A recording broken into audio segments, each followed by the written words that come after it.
Working with data is the fundamental purpose of Excel, so let's get started with data. Thomas Bradshaw from Westcal Publishing knows that Excel contains several tools to help reduce your workload and streamline tasks. Let's explore a few tools and techniques that you can use when working with formulas and data. Let's begin with some of the more common techniques that you can use to select various parts of a worksheet. To select a cell, simply click on the cell. To select a contiguous range of cells, click the first cell included in the range, hold down the Shift key, and then click on the last cell in the range. To select an entire row, click on the numerical header. To select an entire column, click on the alphabetic header. To select an entire worksheet, click the worksheet selector next to column A or press Ctrl and A on your keyboard. And to select a contiguous range of cells, rows or columns, click and hold the left mouse button over the first cell, column or row in the range, then drag the mouse to the last cell, column or row, then release the left mouse button. Just like many applications, Excel allows you to move and or copy cells and their contents to other areas of the workbook or even other applications. You can move a cell's contents using the cut and paste commands. You can find these commands in the clipboard group of the Home tab.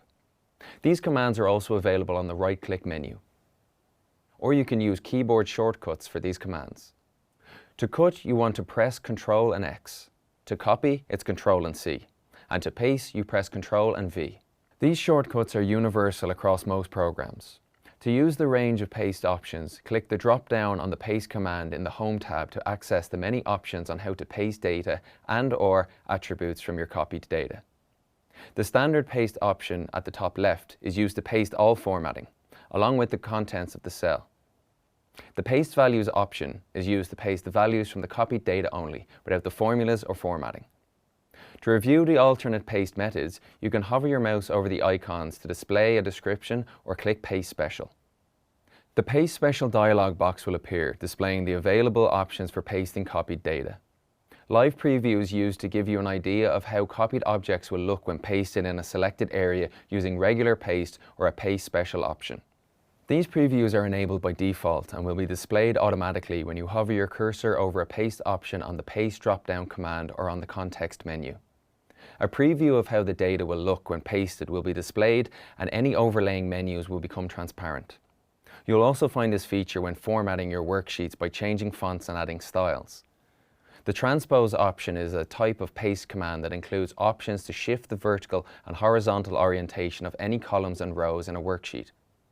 For example, suppose that you had a data range that displayed product names and numbers as rows, with days of the week displayed as columns. You could transpose the columns and rows by copying this data range and then placing your cursor on the worksheet where you want the copied data to be pasted. Next, click Home, then Paste, and then Transpose. The result will flip the row and columns. You can also move Excel data by selecting cells and dragging and dropping them to a new location. To do this, hover your mouse over the border of the selected cells until the Move cursor appears. Then click and drag the selected cells to the new location. Excel has a couple of useful features which can automatically repeat, sequence, combine or extract data across many cells if it recognizes a pattern. Autofill can help you quickly enter repeated or incremental text and numbers. For example, imagine that you must enter all the years from 2010 to 2020 in a worksheet. Rather than typing each year manually, you can use autofill to enter the data quickly and easily. In order to use autofill, you need to establish a pattern if you want anything other than default. Firstly, type 2010 into cell A1 and 2011 into cell A2.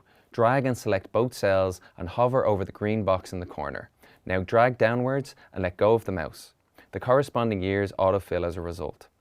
You can click the Autofill Options button that appears after you have selected a range of cells to configure how the autofill works. Excel also comes pre-programmed with some other common autofill sequences, including days of the week and months of the year. Let's try another method. Type 2010 into cell A1 and 2012 in cell A3. Then select the range of cells from A1 to A3. Next, navigate to the Home tab and click the Autofill icon. And then select Series from the drop-down menu. A Series dialog box will open containing options for configuring how you want the series autofill to operate. Excel will automatically choose options related to the range of cells you selected, Here the series will be in a column in a linear type with a step value of 1. Click OK. Now cell A2 will be populated with the missing year in the sequence.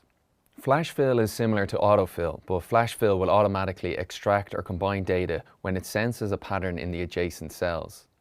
As an example, you can use flash fill to separate the first name from a column containing full names. Start by typing the first name from cell A2 into cell B2. You can then select cell B3 and click Data, then Flash Fill. Sensing a pattern, Excel will automatically fill the remaining cells in column B with the first name from column A. Like many other applications, the undo command allows you to reverse the last action that you completed. The redo command, on the other hand, will repeat the last action. Both commands are available in the Quick Access toolbar. Clicking the drop-down arrow on either command will allow you to select multiple actions at once from your recent activity. You can also perform the undo command by pressing Ctrl and Z on your keyboard. The shortcut for the redo command is Ctrl and Y.